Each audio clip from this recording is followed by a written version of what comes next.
Aujourd'hui, on va faire une vidéo très importante, les 6 erreurs du débutant en immobilier. Et je dis débutant, mais en fait, c'est les 6 erreurs de la plupart des investisseurs immobiliers.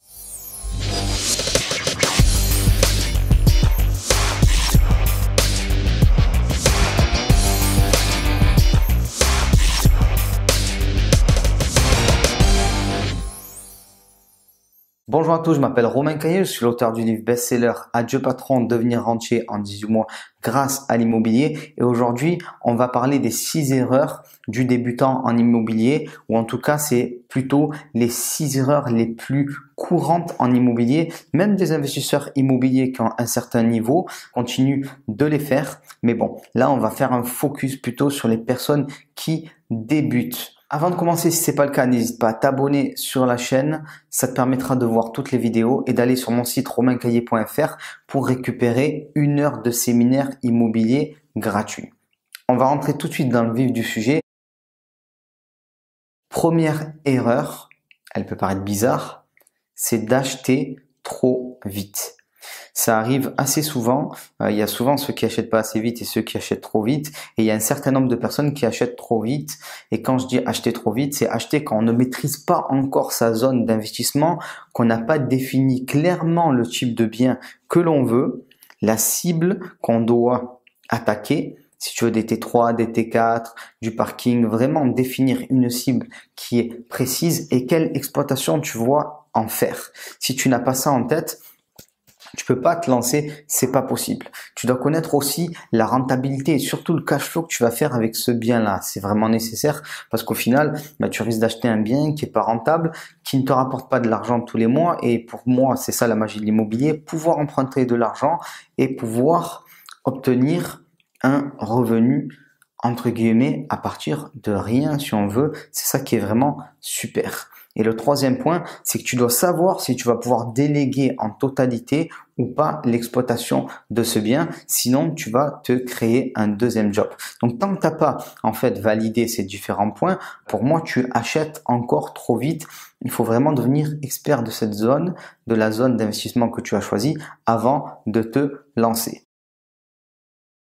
Le deuxième point, la deuxième erreur qui est vraiment courante, mais je dirais c'est normal parce que même moi j'en ai été victime quand j'ai commencé les investissements immobiliers, c'est d'acheter trop cher. Bon, c'est pas illogique d'acheter trop cher au début parce que quand on commence, en fait, on n'a pas trop de points de repère, on n'a pas trop conscience de nos capacités à pouvoir faire baisser les prix sur un bien immobilier. Et quand on voit un bien à 100 000 euros, quand on fait une négociation à 95 000 euros, on se prend déjà pour un négociateur chevronné. En fait, non, c'est très peu. Donc, c'est normal.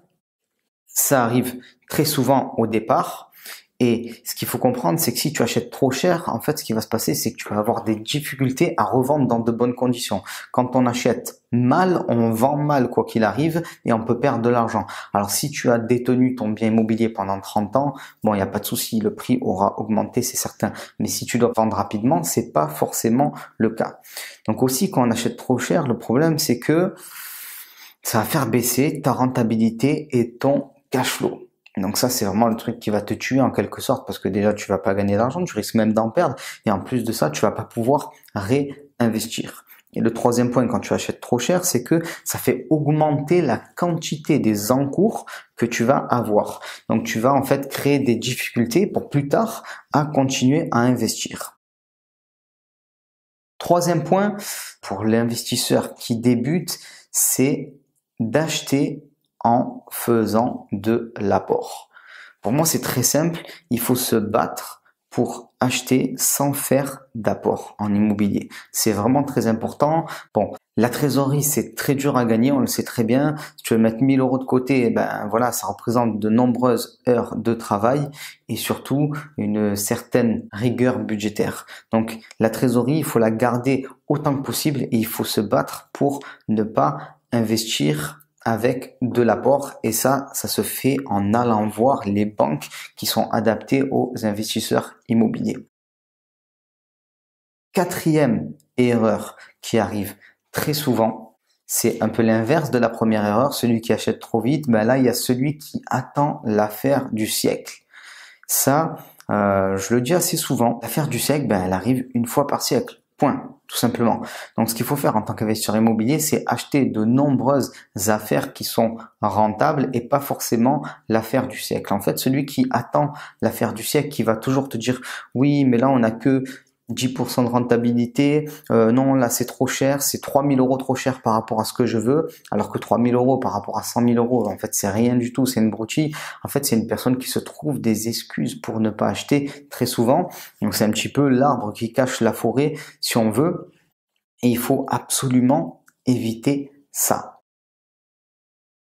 5e erreur qui est très courante, c'est d'écouter les amis, les connaissances qu'on peut avoir et qui sont incompétentes en immobilier. En fait, ces personnes-là, elles font que transmettre leur peur et elles te paralysent uniquement. Elles vont pas pouvoir t'aider en immobilier, elles vont juste te bloquer, même peut-être certaines malheureusement, même si elles t'aiment bien, elles peuvent être jalouses et elles peuvent tout simplement essayer de te décourager pour ne pas que tu progresses et pour ne pas que tu quittes ce milieu dans lequel tu es.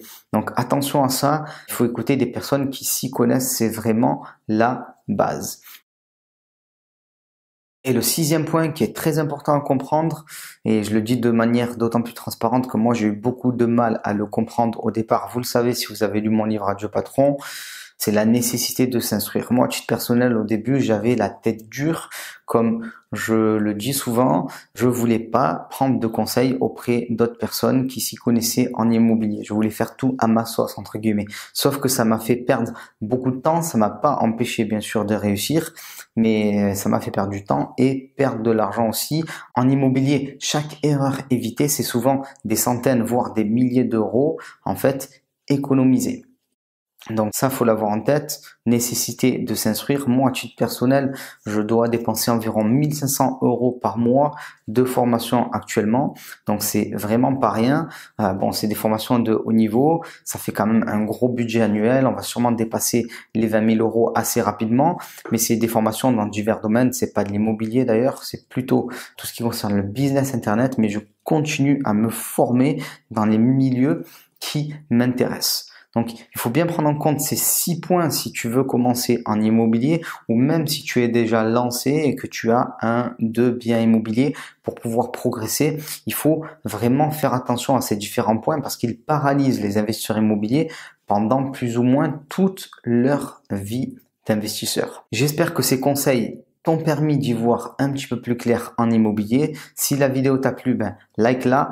Partage-la. N'oublie pas de venir récupérer ton petit séminaire immobilier. Alors petit, pas tant que ça, il dure quand même 1 heure où on parle de comment avoir une rentabilité à 18%, comment faire ça holding, comment arpenter les chemins de la rente immobilière. Il y a pas mal de sujets. En 1 heure, on fait pas mal de choses. Donc, je te laisse aller regarder ça si ça te plaît sur romaincaillier.fr. Je te dis à très vite. Ciao.